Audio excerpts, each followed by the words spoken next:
What's up, hybrids? Welcome back to another episode of the Phantom Hybrid Podcast. This is Hanako, and I'm here with Anthony and Mike, and we are discussing the season 3, episode 2 of Marvel's What If series. And this is the episode What If Agatha Went to Hollywood? And as you can guess by my screen name, was not really feeling Agatha in this episode, but we will get to that. But since Anthony was not on our discussion for the first episode, I want to kind of backtrack really quickly and get Anthony's thoughts about episode 1. What did you think about the third season premiere? Okay, so first, this is not going to be long. I'm not going to belabor the point. I was somewhat disappointed in the first episode.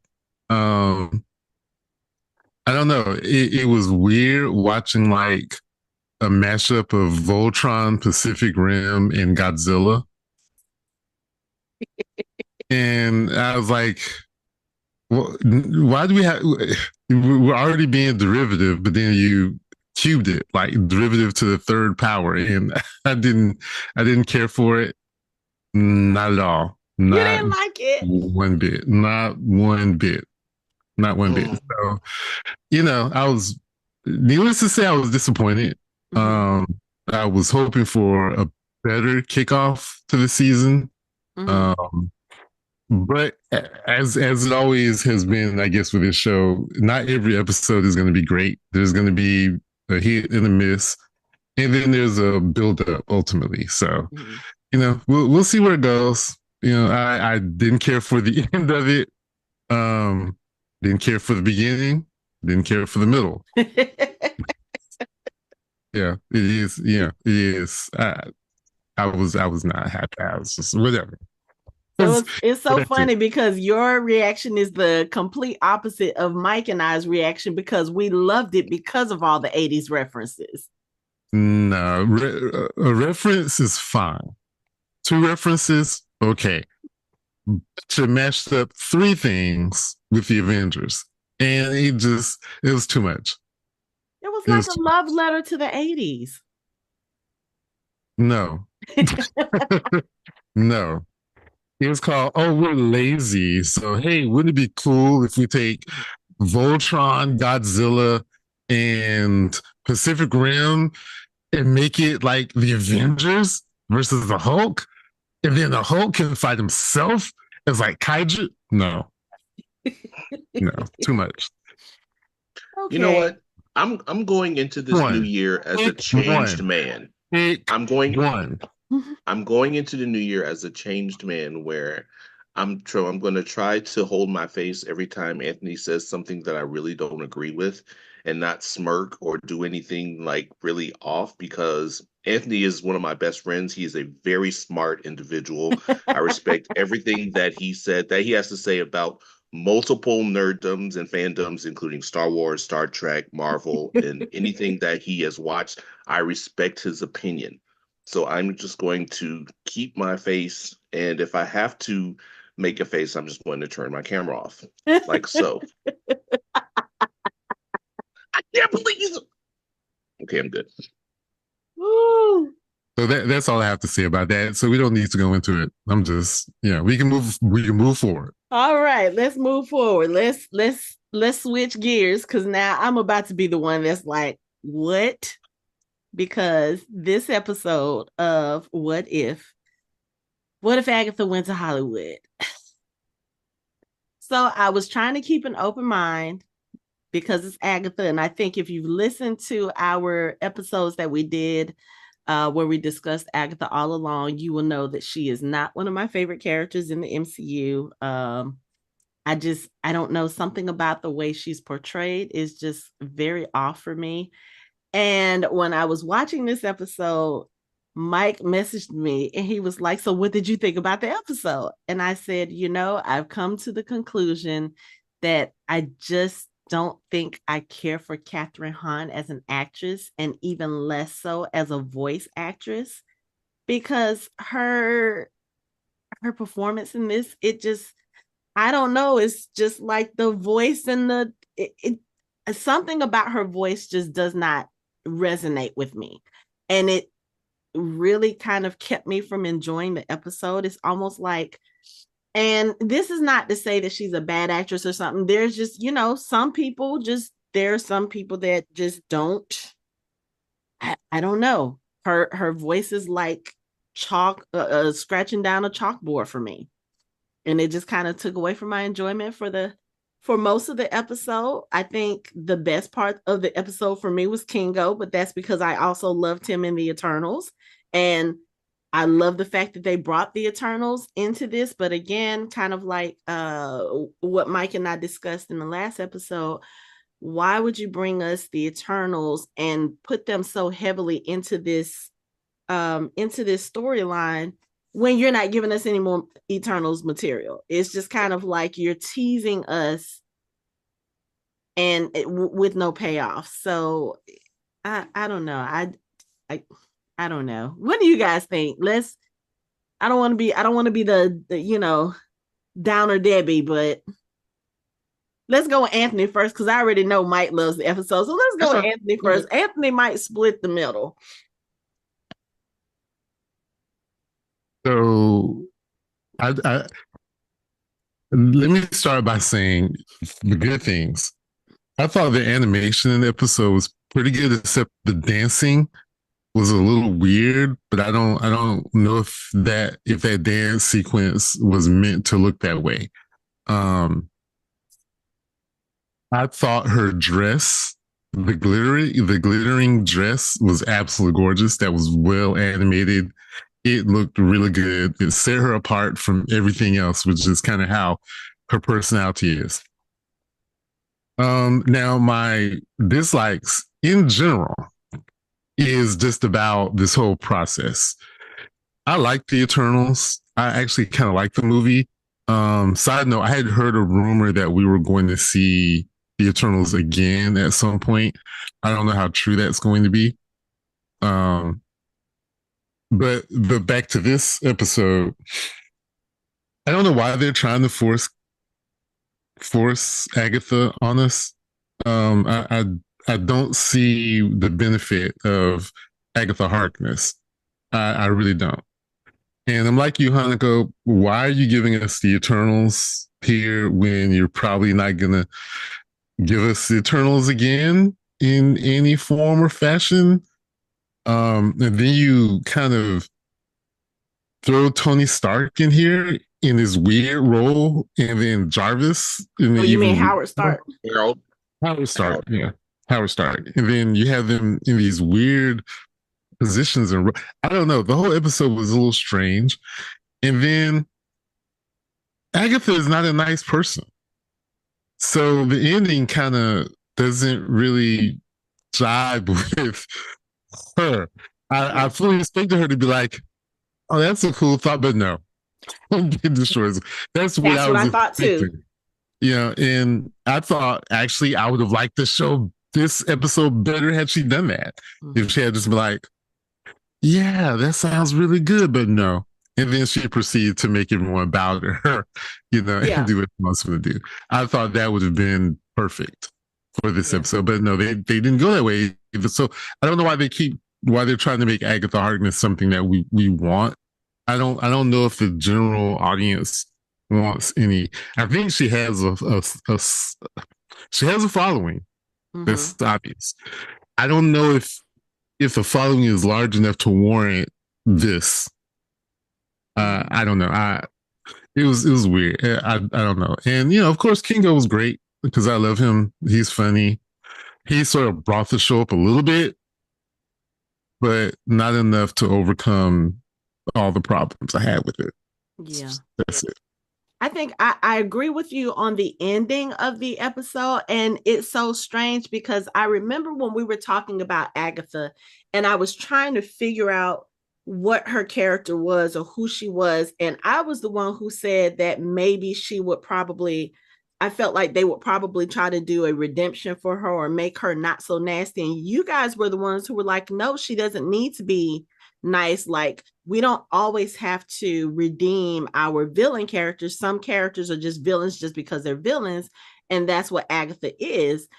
And that thought stuck with me. So when the ending came and Kingo made this convoluted speech, I really was looking at it as like, okay, this is about to be the comic relief, because she's about to look at him and be like, oh, you really think so? Yeah, no, Neil. I really was expecting that. So when it changed and they were at the premiere and she was all nice, and I was just like, what? It just didn't seem to fit. And I realized what if is supposed to be, what if these characters were different. But one of the things about the characters that we've seen in What If is that there's always one little characteristic of the original character or of the live action character that carries over into the animated. And I don't know, this episode was kind of weird in that sense. The whole Howard Stark thing threw me off too, because you still have Dominic Cooper voicing him, but he sounds like a totally different character. He sounds like Howard Stark on speed or something. It's like his voice was way too high. He was too, I think the thing is, he was too joyful and too animated for me, and I'm not used to seeing Howard Stark in that way. I'm used to Howard Stark being very business. When he makes his jokes or he makes his smart ass remarks, he still does it with a straight face. You don't really ever see Howard Stark like smile or anything like that in the live action. So this was a bit much for me. But before you go, Mike, just one thing Hanako touched on. I think we've talked about this before. There's always a persistent trait or characteristic or personality. They're always persistent regardless of the what if situation. It's just they make different decisions or different circumstances happen, but for the most part, they're still the same people. Mm-hmm. And they still do the same things. And here, I don't know how Howard Stark is sort of a showman. He's wanted to control and be behind. So I kind of understand a little bit where they were going with him. But some of the things he did seem to be out of character, they seem to be out of character for him. And the things she was doing was sort of out of character for her, especially at the end. Yeah. Everything else she was doing was in character. But then you get to the end and she totally does a turn and it didn't make any sense, as far as her character goes. Yeah.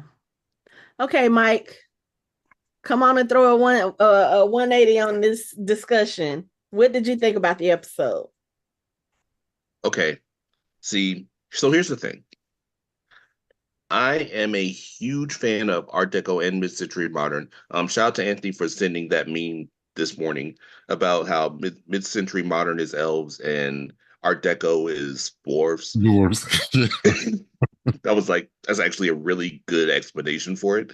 Yeah. But I'm a sucker for that kind of like decoration. And it was all over this episode and I loved it. As far as Howard Stark acting the way he was, I understood it because they're basically turning Howard Stark into Howard Hughes. And then because Howard Hughes was basically the same, he was basically Howard Stark in real life. Like he was a very rich guy. He was tech savvy. He produced films and he did a whole lot of really big things. And he tried to have his hands in everything. So that's basically what they're doing here. And I think I actually really enjoyed it. He reminded me of the Howard Stark in the very first What If episode, the one What If Captain Carter, when they introduced Captain Carter, and he was the one that that's the Howard Stark that he reminded me of in this. I don't mind Agatha. I agree with y'all's points about as far as the ending. I agree, but I see what they were doing because I think they're trying to show that Agatha, while she was very powerful, she always succumbs to the power of adoration, and they tried to use the power of fame to get her to actually fall in line or to not change everything. Like that's what Kingo was doing. He was like, Like everybody loves you. You can't do this, da da da da, and it just appealed to her. I don't necessarily like the ending either. I agree that Agatha that it probably could have been different. I did enjoy when she became a celestial. I loved that animation. I thought That was beautiful. That on was that. very beautiful.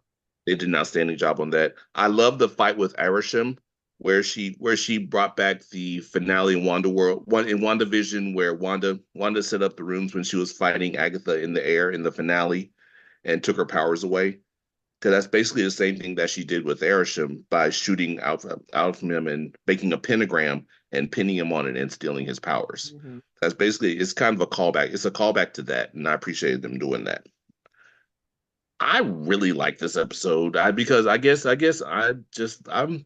like this period of time. I like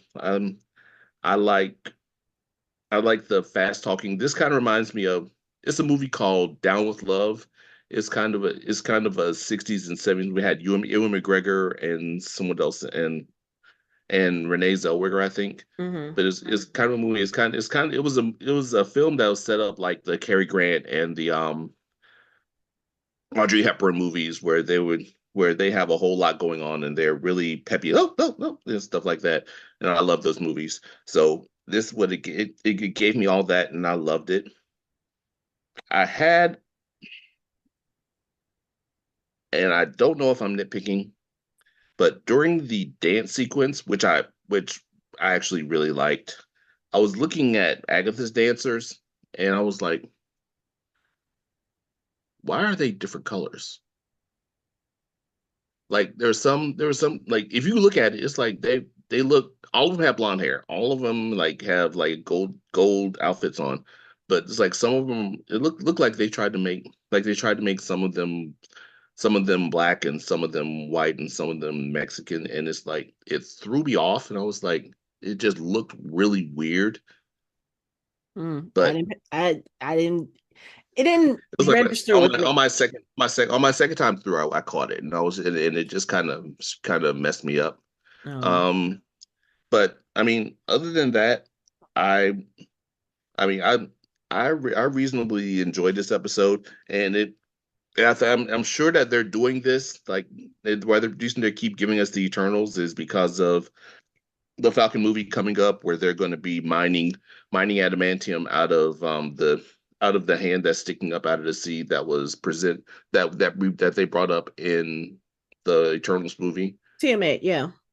Yeah, Tiamat. That I'm sure that's why she killed Tiamat and she drained Tiamat's power in here. So they're trying to remind us like, see that guy? He's coming up soon in 2 months. So just they're trying to keep that in mind. And I think that's kind of what I'm wondering if that's going to be a running theme that they're going to do a lot of coming soon, like drops and hints in a lot of these where they're going to tell they're trying to show it, have us keep in mind what's going to happen in the future. But Actually, rumor has it that it wasn't working that well, so they're going to stop doing that. They're going to stop making it where you have to be either knowledgeable or watch the Disney Plus shows. They're going to get away from that because it's not having the desired effect. So interesting. yeah. Yeah, I can see that, especially because I think we've had this discussion on whether or not all the way back to WandaVision about whether or not you should have to watch the Disney Plus shows in order to understand what's going on in the movies and vice versa. And I think for a while we thought, okay, maybe no, but then they started kind of going that way to where they were referencing things. And it's like if people like with this episode and with the episode before, because I believe they mentioned like they had Moon Knight in the first episode, they had Shang-Chi, which Shang-Chi is a movie most people will have seen that, but not a lot of people may have seen Moon Knight, even though it was one of the better shows. Mm. But it's kind of like, why would you bring these characters in if you're not going to continue them? And we don't right now. Moon Knight is still up in the air because we don't even know if we're getting a second season, even though the rumors are they're still working on it. But I mean, Moon Knight season 1 was what, 3 almost 4 years ago. Mm-hmm. So it's kind of like I don't have a problem with them putting the Celestials in the show. Again, I loved the Eternals. And I would really like to see a continuation of those stories and those characters.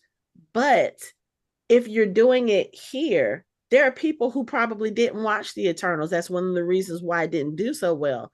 They're going to wonder, like, okay, so what is this you guys are talking about? Why are these characters here? Who are these characters? They may not be as familiar with them. Like, they just threw out the names when she talked about taking their powers. Yeah, Makari and Gilgamesh and everybody else. Who is everybody else? Mm-hmm. So it's kind of And like, yeah, people who are watching it are like, "Who the fuck is he? Who? First of all, who is Kingo? Like, what is it?" People who haven't seen the Eternals would have no idea. no idea, or people who didn't watch Agatha. They would look at this like what? So it's been having a weird effect. Like they thought the synergy would increase viewership, but it's actually turning people away. It's having, I think, it's having the opposite effect. Yeah, and part Where of the problem is that one, in order to watch the shows, you have to have a subscription to Disney Plus. And a lot of people are really starting to cut down on their streaming services, especially when they keep upping the cost every month, just like Disney Plus is about to go up. So it's kind of like I keep Disney Plus because we tend to discuss a lot of Marvel. We discuss, these types of shows. So I keep it for that. But other than that, it's like when you keep increasing the prices and people are not as invested in those products, then yeah, it's going to have a negative effect because they're not going to bother watching the shows. They're like, okay, I got the movies. That's all I need. And I think you said something about that, Anthony, that like there are people who only want to watch the movies. They don't care about the shows. Mm-mm. But then it's kind of like you think about what's coming up, Falcon and the Captain America, Brave New World. Anybody who didn't watch Falcon and the Winter Soldier, they're going to be completely lost by a lot of that stuff. And they see Captain America, then they watch the trailer and realize, oh, Steve Rogers is not in it. Then they're not going to go watch. They're not interested. Yeah. It's not to them. It's not Captain America. He's not Captain America because they didn't watch Falcon and Winter Soldier, so they don't know. Endgame. They could have got that from Endgame, right? But that's like going back to the conversation we had before. You're supposed to make the leap when Cap gives him the shield and says, it's you now. Then the next time you see Sam, he's Captain America. For some people, that's going to make sense for them. But it's been so much time since we've seen that. Yeah, and like so much time. You have Ramirez, the new Falcon. I mean, let's just say it like this. If we're just going by the trailer for the new Captain America movie, nobody who didn't watch Falcon and the Winter Soldier, they're not going to know who Ramirez is. They're not going to know who Isaiah Bradley is. They're not going to understand. Well, I guess they can read, but they're not going to understand, like, how is this Thunderbolt Ross? Like, when did Harrison Ford get into that position? Because there are some people who really don't pay attention to. I know a lot of people who know the characters, but when it comes to the actors and what they do outside of what this movie is, they don't know. So a lot of people don't know William Hurt is dead and that he was, so it's just kind of like the continuity. I think I just don't know if it's going to be there enough for people to care, especially people who aren't the diehards like us, or the people who may not have watched the Disney Plus series, but they are the comic book people, so they know what the story is supposed to be. But I don't think that people who aren't watching the show, haven't watched the shows before, are going to start now. It's like, I just think they're right. I've given up. I've given up hope. I'm keep thinking that people might just check out one or two, but people just don't care. Even the people that watch it are still going to be the main ones that are going to complain about how why am I watching this? It's like people have been complaining. Like they'll watch the series, then they'll complain. Like they're already complaining about Ironheart. Ironheart hasn't even started yet. They're like, why is she Tony Stark? Where's Tony Stark? I'm like, you haven't even watched the fucking show. Like, at least watch the show, then you can complain about it. Then, you might have a valid point. But if you haven't watched the shit, then shut the fuck up until you see it. Like, that shit, it just pisses me off because I'd rather people just give it a shot instead of just listening to what other people say and going off that and not watching it. It's just like with this. It's like with Eternals. It's like, I know a lot of people. I it's still mid to mid high from mid for me. Like there were some good moments, some bad moments in the movie, but I know some people who absolutely love the Eternals and probably really but and love this and love the little throwbacks because they get a little bit. It's just like us when last episode with Moon Knight. We're so glad to see him because we didn't get anything. We haven't gotten anything from him in like a year and a half, 2 years, and you're there throwing us a bone. I'm like, okay, cool, thank you. It's just like that's what this is for people who love the Eternals, and I really just would wish that people would give something a chance before they start shitting on it. At least watch it. Watch a couple episodes before you do something. Yeah, but you're always going to have a certain segment that's going to hate for reasons other than the actual content. Yeah. All they see is a black girl who's replacing Tony Stark, and they have a problem. So that's true. You almost have to kind of disregard them. But you're right. They make enough noise. It's a small group of people making enough noise for other people to take notice and be like, oh well, I don't have to watch it. Yeah, squeaky wheel gets the grease. Yeah. And like this, but along with that comes this whole idea that where they're trying to it's like the referencing. Okay.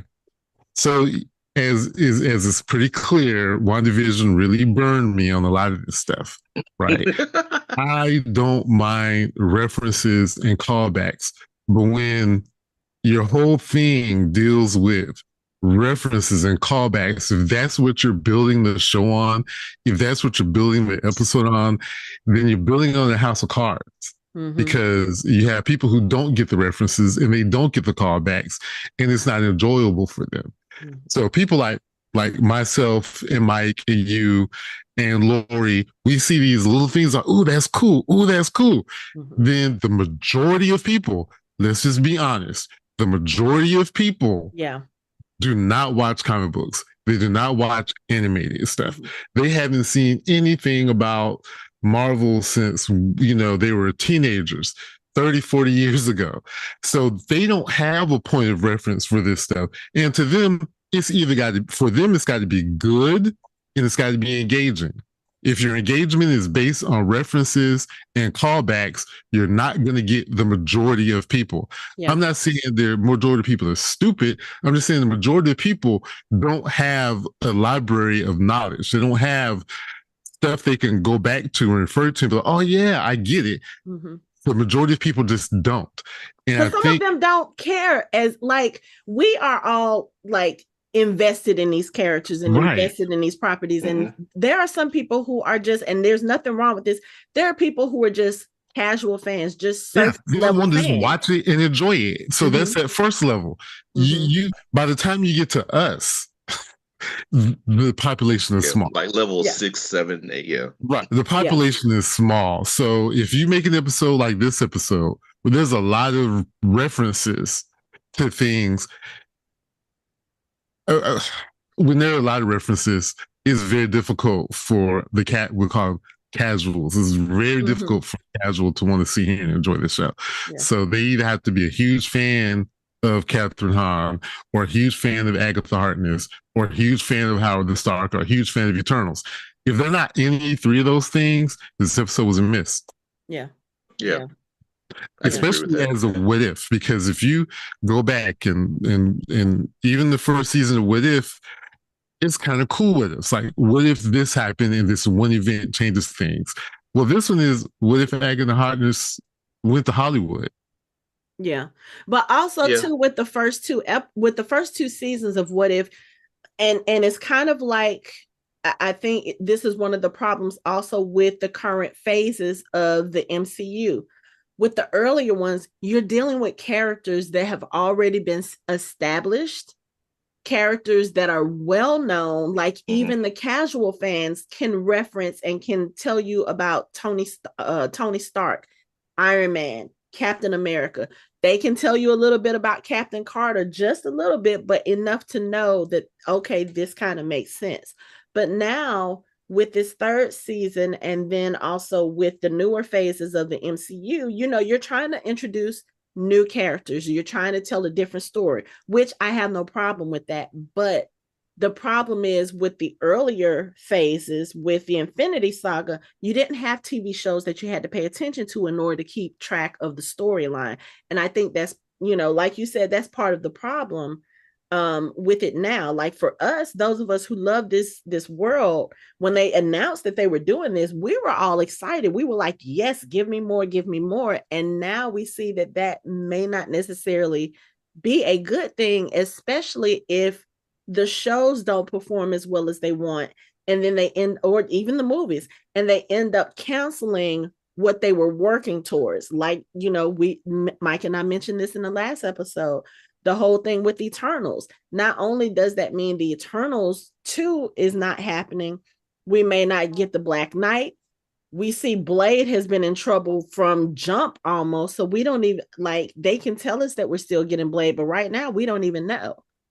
And it's kind of like you sit there and you give us these little bits and you tease us, and then when it doesn't happen the way you want it to happen, you kind of take it, and then we're kind of stuck in this limbo again. Yeah. I have a problem with them bringing the Eternals in, but some of this would not make sense to anyone who did not watch the Eternals or who did not watch Agatha, or even I've watched both and I still have questions. Like, getting back to the episode, okay, is Agatha Harkness really powerful enough to overtake Celestials or Eternals and take their powers?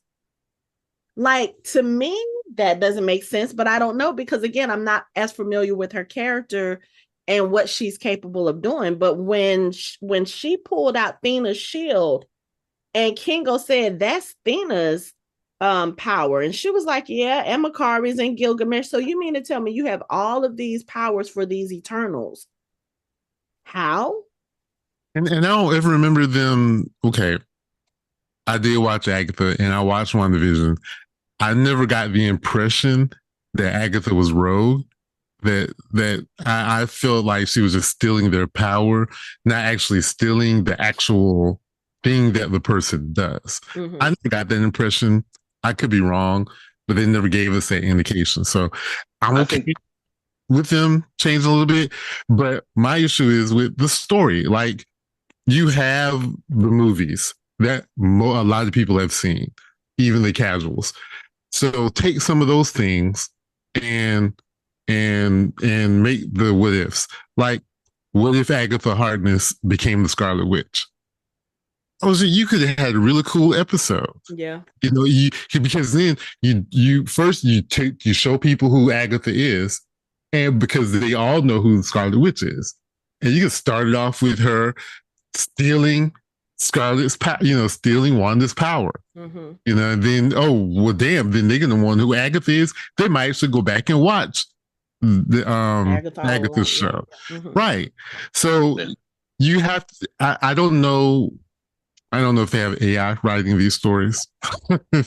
Because I'm gonna tell you, first of all, don't knock it, because I took the prologue of my book and I put it in ChatGPT, and it gave me some good ass suggestions to make changes. And then I asked it, could you rewrite the prologue for me with those changes? It did. And do you know it was better than what I wrote?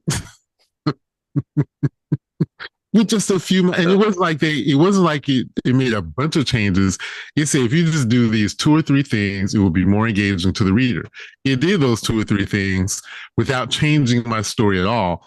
And it was really, really good. And I was kind of jealous, and there are people out there. And so it wouldn't surprise me if they have used a little bit of Chat GPT to figure some of this stuff out. But like, I could throw that in to ChatGPT. What if Agatha Harkness became the Scarlet Witch? And it would give me a good ass story. I'm almost certain of it. Mm-hmm. And so, but that's the thing I'm saying. Like, if you're going to do these what ifs, do it based on things that we sort of have, most people have a reference to. That way we all can enjoy it.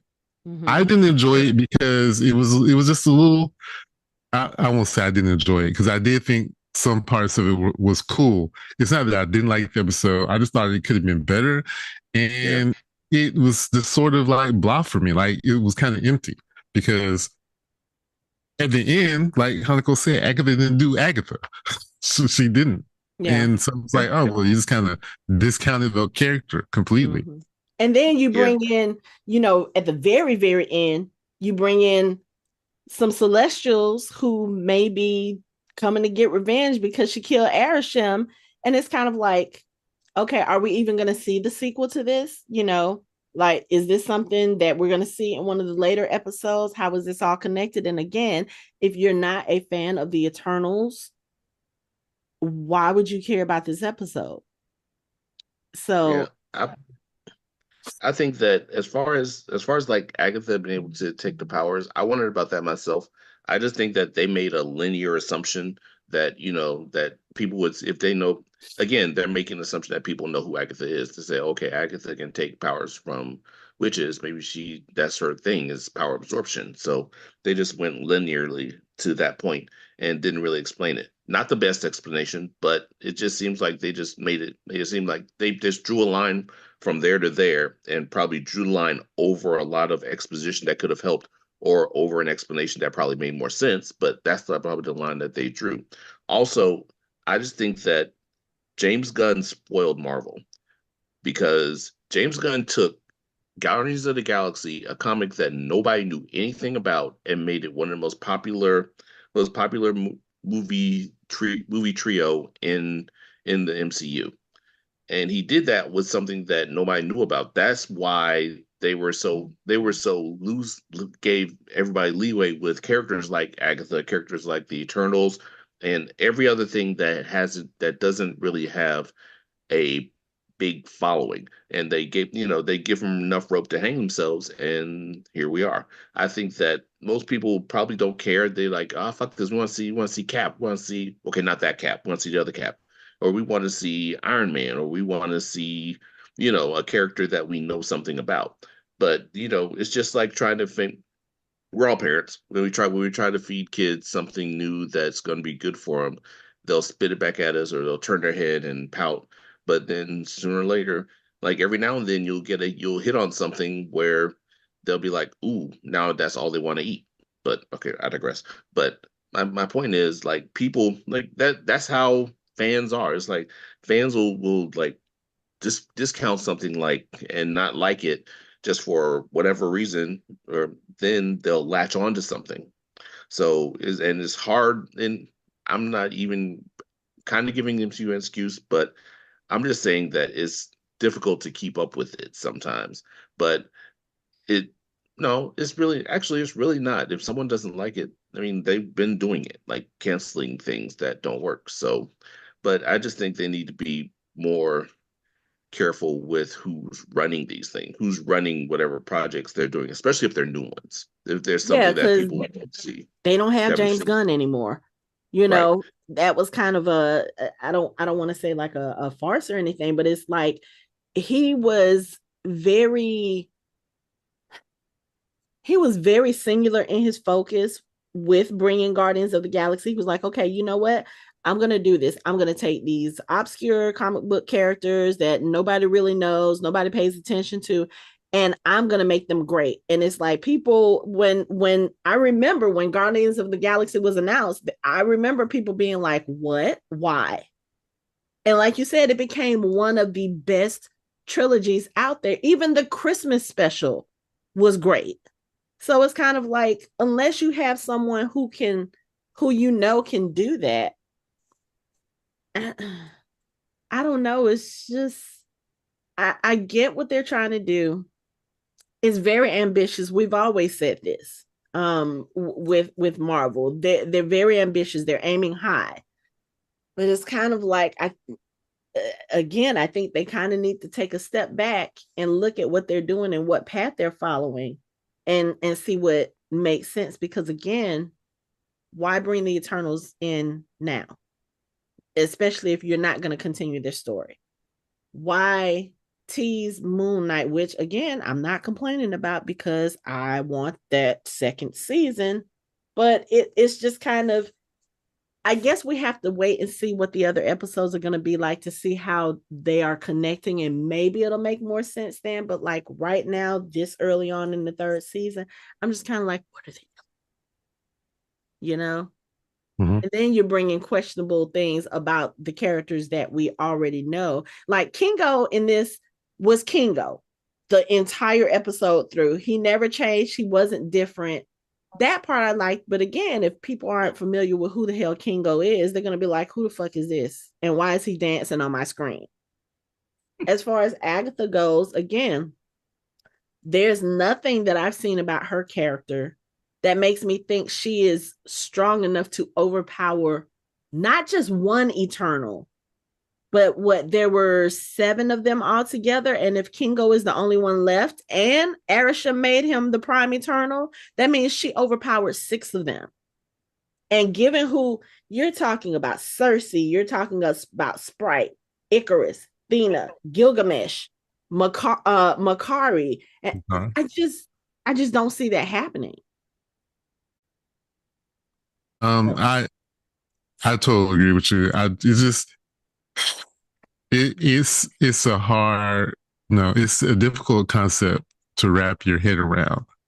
I don't know. Like you said, we'll just have to see where this is going because we have had an episode in season 1 and an episode in season 2 that didn't go with the overall story. Mm-hmm. So it's possible that this may not go with the overall story. We'll just have to wait and see. I don't mind. I don't mind there being like a overall story. I really don't. What appealed to me about What If is the what if. Mm-hmm. Like what if a certain event changed something or a certain choice changed the direction of a character's life or how a story goes. Mm-hmm. That is the appeal of What If. The appeal of What If isn't to me really the overall plot arc that they're trying to do. I don't care about that as much as I care about these actual what ifs. And as a standalone, this episode, what if Agatha went? Why would she go to Hollywood? The Agatha in Agatha All Along wasn't looking for adoration. She was just killing witches for power. Like there was no adoration in that. She wasn't trying to become notable. She wasn't trying to take over the world. She just wanted power. Yeah, I mean, she did note that the Wicked Witch of the West, Wicked Witch of the West was based on her. So she did know a little bit of it. Yeah, but still, for it to be she still didn't want adoration. She just wanted power. Yeah, right. And I get. I guess the way that they kind of describe it in the beginning is she heard about the Celestial that was in the middle of the earth, Tiamet, and she wanted Tiamet's power. Okay. Mm-hmm. But the thing about she went to where, she went to Hollywood because that's where dreams come true and that's where power is and blah. Like, I was just like, No, I think she just went there to get Tiamet's power. She could have gotten it from anywhere.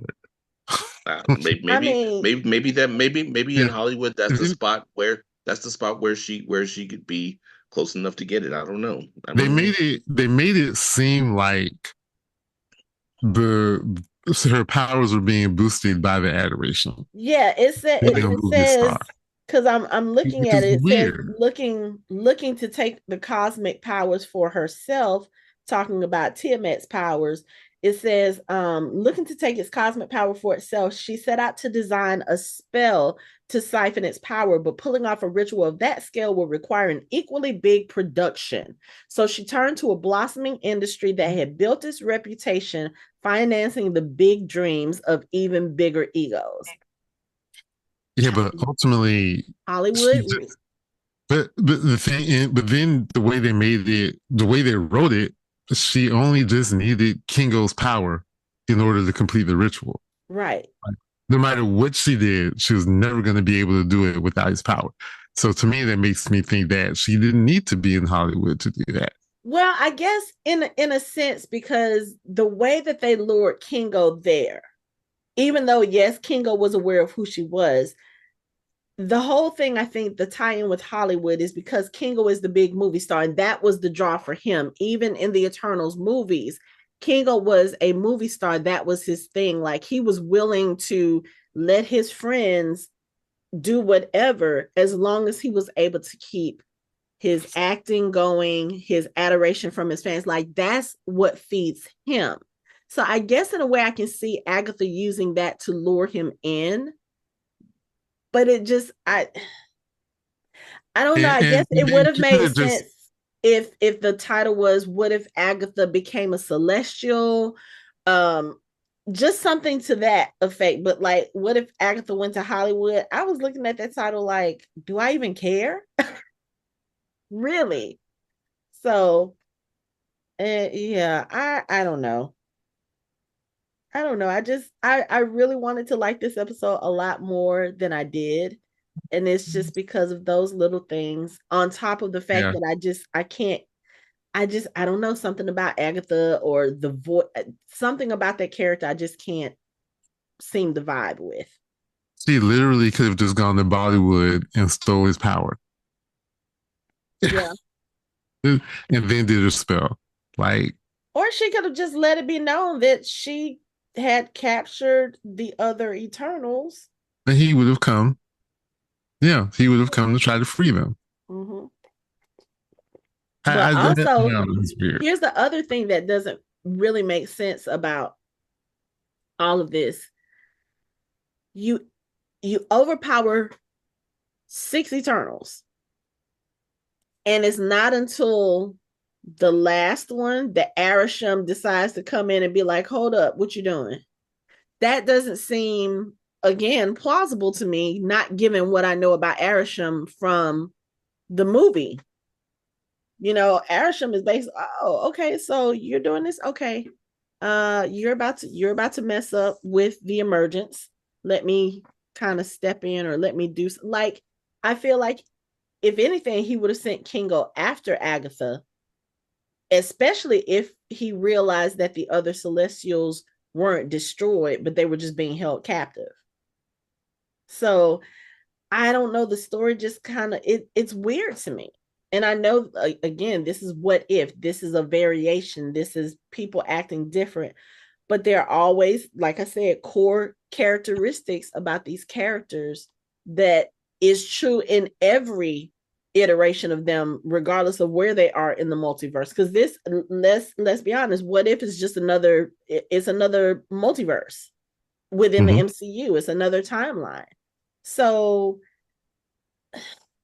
I don't know. I don't know. It was weird.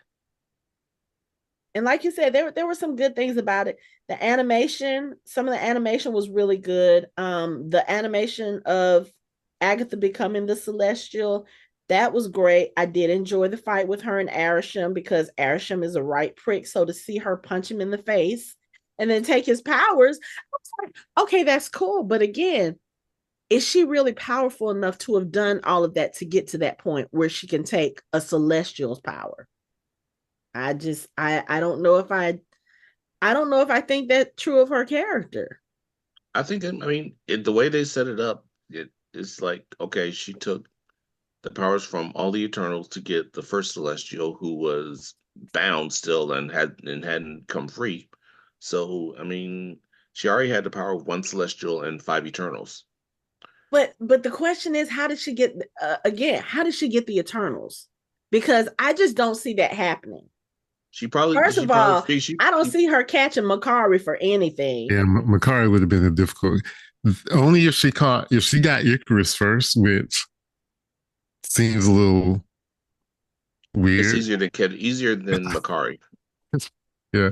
Yeah, Um, and Thena, I mean, well, she could catch Thena slipping because she's mentally deteriorating, and yeah, if something happens, she could literally catch her. she And probably then caught Thena off guard. And when she caught Thena, Icarus, she could have got Gilgamesh. yeah, And then after yeah, Gilgamesh, with Gilgamesh and Thena's power, Icarus would have been a little easier. But Yeah. see, the But thing Makari is, still will be difficult. Makari would be difficult, but if she captured Druid, I could see Makari coming to try to save him. But again, Druid is one, like, Druid was the one where all of the other Eternals were doing shit. Druid was over here on the side, like, you know what? Y'all can do your shit. I'm going to be over here. He, to me, seemed like one of the more intelligent ones. So I don't see him falling for anything that Agatha could have or would have done to steal his powers. So again, I don't know if I feel like Agatha is powerful enough and even smart enough to outmaneuver an Eternal, much less what, six of them. I So think I mean, it's just like I said, it's a linear assumption. It's just like if she got powerful enough from eating enough witches, then I mean, it could happen. It is plausible. It's not like she's going in there without any powers. She's going you're in there talking with. about beings who have the I understand capabilities that, to but destroy worlds, to we're also destroy talking about the mystic planets. arts. We're also talking about the mystic arts, though. The mystic arts have a lot. The mystic arts are broad. There's something she could find in the mystic arts to either bind someone or take their powers. There's something in there. You know it is. And to be honest, we don't know who she has taken. She may have gone after Doctor Strange. Wait, oh no, we're too far back in time. She could have gone after whoever the Sorcerer Supreme was at the time, Yeah. which would have been the Ancient One, Yeah. and Or could she have could have the stolen dark hold. her If she had power. the dark hold, then there's absolutely possible that she could have taken them. They gave no indication that she had a Darkhold.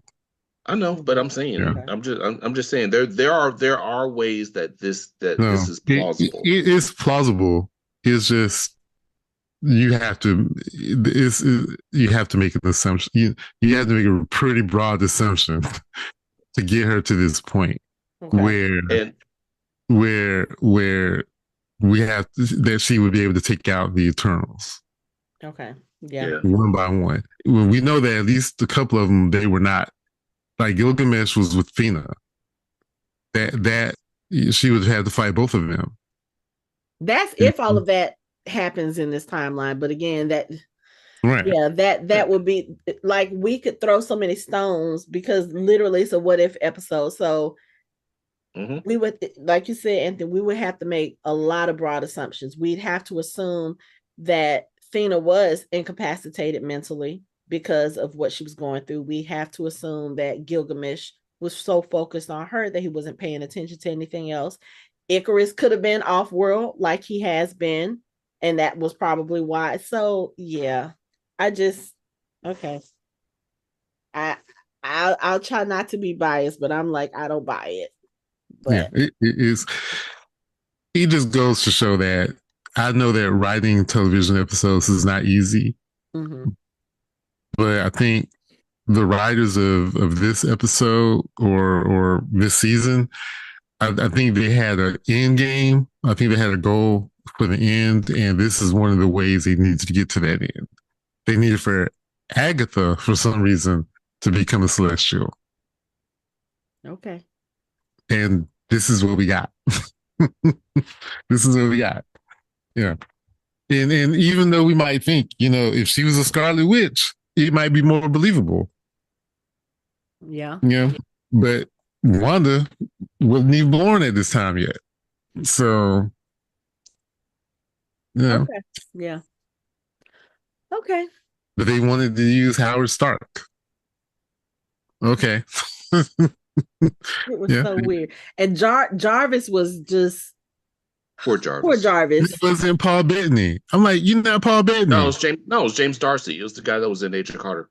I know. What was I saying? Poor Jarvis. Poor Because Jarvis. he was just, Howard Stark was just so off the chain. Yeah, we took all the safety precautions out the pyrotechnics. What?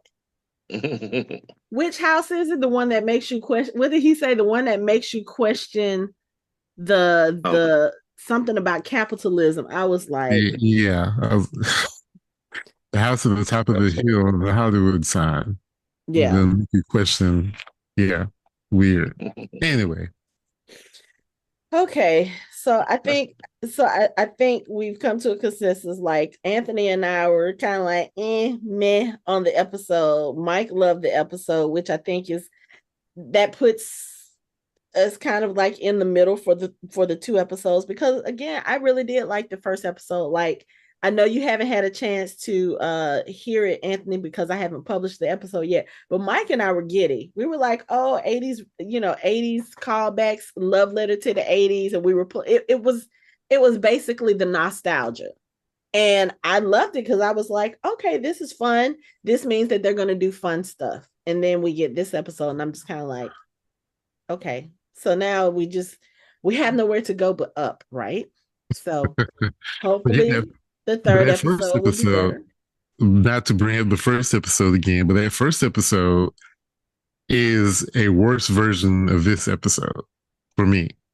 Because if you, I guess if you hadn't seen Pacific Rim, if you didn't really care for Godzilla, and you didn't really watch Voltron, Or then, GoBots or or GoBots or whatever, you're okay. I guess it's cool. yeah. But if Yeah, you had, basically it if was you're just not too much into for what me. kaiju culture at all. Yeah, or Yeah. or mix. Yeah.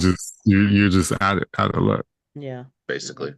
But I still love that episode, and I Of mean, course you like, do. I'm watching it and I'm like, this is right up Mike's alley. Right. thank you, exactly. This is I right up Mike's only alley. watched the episode like 3 or 4 times. Yeah. Yeah. Of course, Okay. certain other ones, but I mean, yes, who doesn't like kaiju? Who doesn't like mix? right. It was just a lot of, it's too much. Yeah. Who didn't like Voltron? Yeah. Oh, weird story. That weird story. Side note before we go. So I was showing Bailey pictures of myself when I was younger. There's a picture of me. I think I was maybe 11 or 12 with a Voltron. Mm-hmm. She looks at it, she's like, wait a second, that's Voltron? I was like, yeah. She's like, wait, but you had me watch it.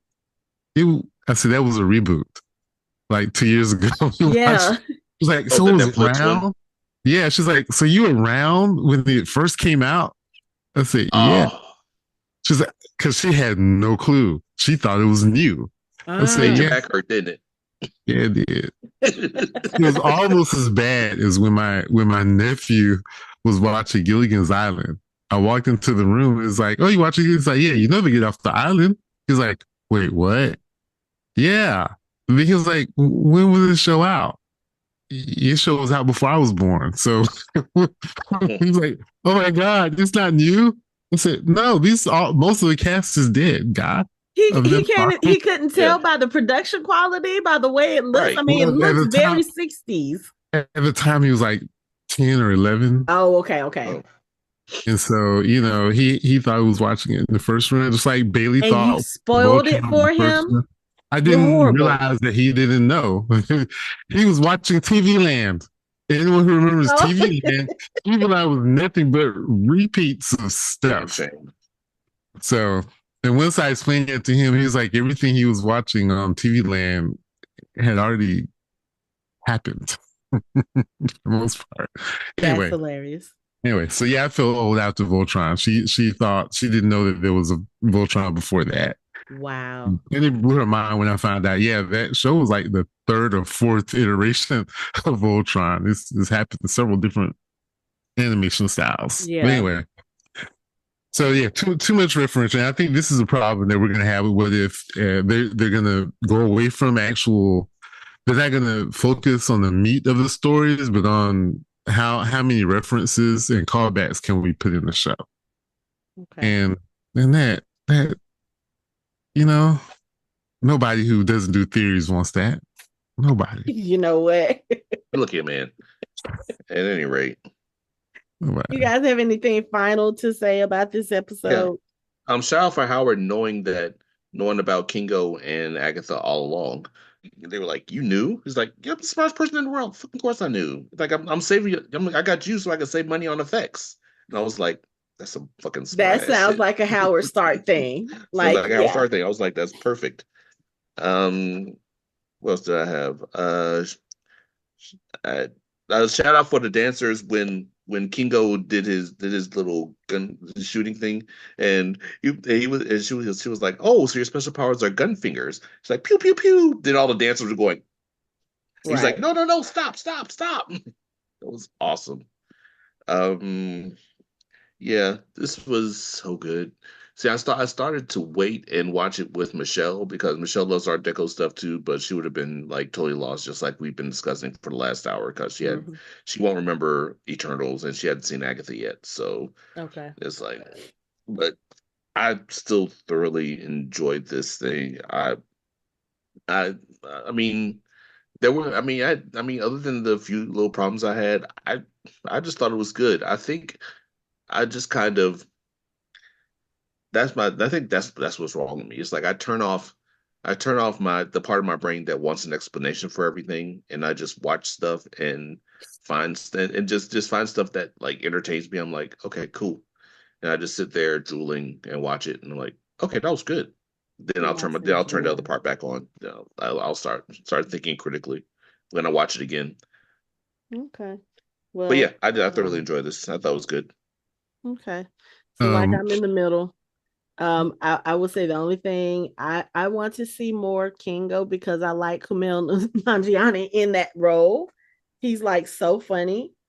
And I just again I like the Eternals characters and I would love to see more of them, but I would rather see them in live action than animation. I have the opposite problem that Mike has, in that it's very hard for me to watch things without being critical. And what happens is, if something starts off and it doesn't pull me in, I don't really enjoy it. Yeah. Then I turn on the critical part, and it starts going downhill from there. Like, why do I not like this? And then I have to ask myself, why do I not like this? What is wrong with this? Mm-hmm. And then that's when you start looking for, okay, I don't like it because of this. I don't like it because of that. But if I like something, if it started and I like it, then I'm like Mike. I can't turn on the critical part because I like it and Okay. it makes sense to me. And it's not even about like trying to figure things out or explanations. It's, for me, it's like expectation.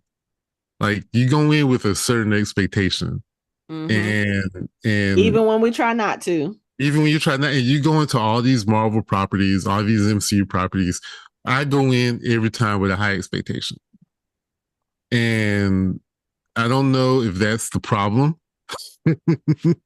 Because it's been a while since the expectations were met, Right.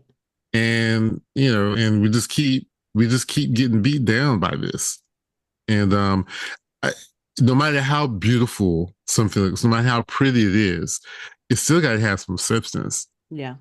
Like, it's like someone put a cake in front of you with this gorgeous icing and gorgeous decoration, and the icing tastes so great that you cut into it and there's nothing inside. Mm-hmm. Like, Yeah. what was the point of bringing me the cake? Right. All Right. you give me is icing, and too much icing makes you sick. Yeah. And that's kind of what this show was.